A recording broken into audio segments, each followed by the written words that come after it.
Okay, hi everyone. So today let's discuss this interesting problem. So it says a disk of radius r is cut out from a larger disk of radius 2r in such a way that the edge of the hole touches the edge of the disk. Locate the center of mass of the residual disk. Fine. So इस तरह से हमारे पास एक disc है of radius 2r और इसमें से एक डिस्क काट के निकालना है of radius r so that कि जो होल क्रिएट होगा वो टच करेगा एज ऑफ द डिस्क को. That will look something like this. ये जो डिस्क है ऑफ रेडियस r ये मैंने काट के निकाली है.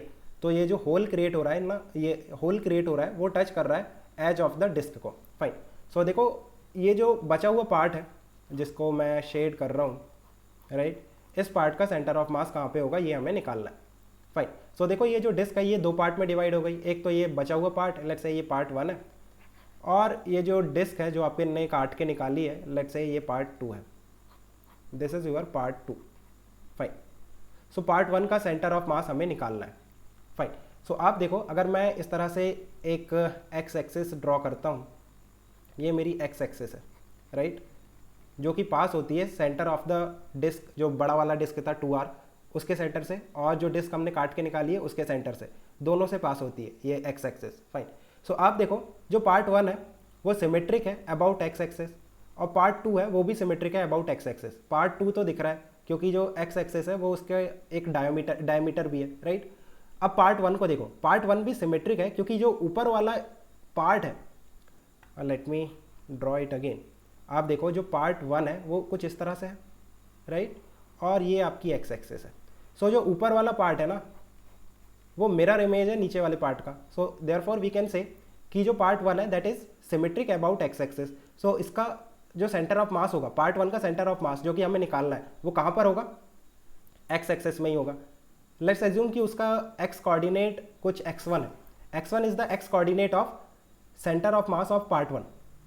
एक काम करते हैं, वाई एक्सिस भी डिफाइन कर लेते हैं. ये जो सेंटर है ना, यहाँ से इस तरह से मैं वाई एक्सिस ड्रॉ कर रहा हूँ सच दैट कि ये जो बड़ी वाली डिस्क था, बड़ी वाली डिस्क है ऑफ रेडियस 2r, उसका जो सेंटर है वो ओरिजिन है, राइट. ये 0,0 है, और x1 is the x coordinate of centre of mass of part 1. तो कहीं यहाँ पर होगा centre of mass of part 1. अब पीछे की तरफ क्यों होगा? क्योंकि आगे का जब आप मास रिमूव करोगे ना तो सेंटर ऑफ मास पीछे की तरफ शिफ्ट होगा, क्योंकि सेंटर ऑफ मास कहाँ होता है? हाइयर मास की तरफ. सो जो सेंटर ऑफ मास के कोऑर्डिनेट होंगे पार्ट 1 के वो क्या होंगे?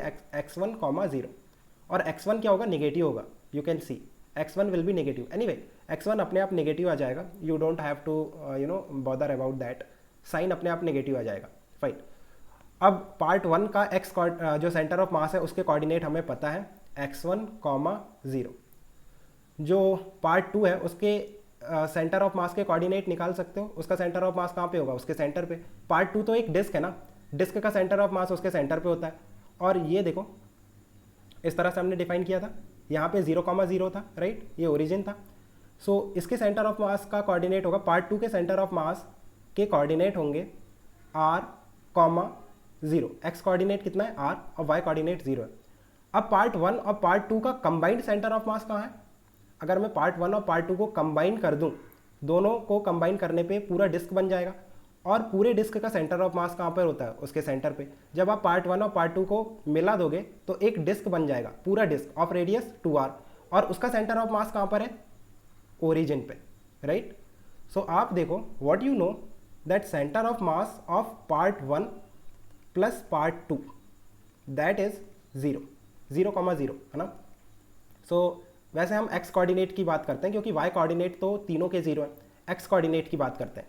सो x coordinate of centre of mass of part 1 plus part 2, part 1 और पार्ट 2 को जब हम कंबाइन कर रहे हैं सो उसका जो सेंटर ऑफ मास आ रहा है वो 0 आ रहा है, राइट. अब आप देखो कि हम पहले इनकी मास की बात कर लेते हैं. जो पूरी डिस्क थी उसका मास कितना था? आप देखो यूनिफॉर्म डिस्क है. अगर डिस्क यूनिफॉर्म है तो mass will be proportional to the area. जैसे जो पूरी डिस्क थी बड़ी वाली, उसका मास अगर हम m एज्यूम करते हैं, लेट्स से उसका एरिया निकालते हैं पहले. उसका एरिया कितना है? पाई इंटू आर स्क्वायर, और इसका जो रेडियस है that is 2r. So 4πr square is the area of the total disc. Means जो पूरी डिस्क थी उसका एरिया 4πr स्क्वायर है. और जो पार्ट 2 है, part 2, let me right here, part 2 का एरिया कितना है पाई आर स्क्वायर। सो पार्ट 1 का एरिया कितना होगा, पार्ट 1 का एरिया होगा पूरी डिस्क में से पार्ट 2 का एरिया माइनस कर दो, so 4 pi r square minus pi r square which is 3 pi r square, right. So ये पार्ट 1 का एरिया है और ये पार्ट 2 का एरिया है। अब अगर ये जो डिस्क है ये यूनिफॉर्म है, सो जो मास होगा वो प्रोपोर्शनल टू एरिया होगा। मीन्स अगर पार्ट 1 का जो एरिया है वो 3 टाइम्स है पार्ट 2 से, सो पार्ट 1 का जो मास होगा वो 3 टाइम्स होगा पार्ट 2 के मास से, राइट। अगर पार्ट 1 का जो एरिया है वो 3 टाइम्स है, सो पार्ट 1 का जो मास होगा वो 3 टाइम्स होगा। मैं किसके कंपेयर में बात कर रहा हूँ, पार्ट 2 के। सो आप देखो ये आपकी एक्स एक्सेस है, राइट। जो पार्ट 1 है उसका centre of mass means x coordinate यहाँ पर है, और यहाँ पर हम जो फर्स्ट पार्ट है उसका पूरा मास यहाँ पे एज्यूम कर सकते हैं, क्योंकि आप पूरा मास कहाँ एज्यूम कर सकते हो, उसके सेंटर ऑफ मास पे। और पार्ट 1 का सेंटर ऑफ मास कहाँ पर है, x1 पे। सो यहाँ पे आप पार्ट 1 का पूरा मास एज्यूम कर सकते हो, और at x is equal to r, right. यहाँ पे पार्ट 2 का पूरा सेंटर ऑफ जो पूरा मास है वो एज्यूम कर सकते हो, और इन दोनों का कंबाइंड सेंटर ऑफ मास कहाँ पर आएगा, at x is equal to 0 means origin पे आ जाएगा। सो अगर आप जो डिस्क है जो आपने पार्ट 2 है उसका मास अगर हम m एज्यूम करते हैं, सो जो पार्ट 1 है उसका मास 3m होगा, 3 टाइम्स होगा, राइट। और इनका सेंटर ऑफ मास कहाँ पे होगा, at x is equal to 0, fine. So अब simply we can find out the value of x1, right. अगर मैं कहता हूँ जो इन दोनों का सेंटर ऑफ मास है वो ओरिजिन पे है, x इज इक्वल टू 0, तो क्या हम x1 निकाल सकते हैं? Of course, x coordinate of centre of mass that will be m into r, means m into इसका x coordinate plus 3m into इसका x कोऑर्डिनेट x1 divided by m plus 3m, right. और ये हमें पता है ये 0 है।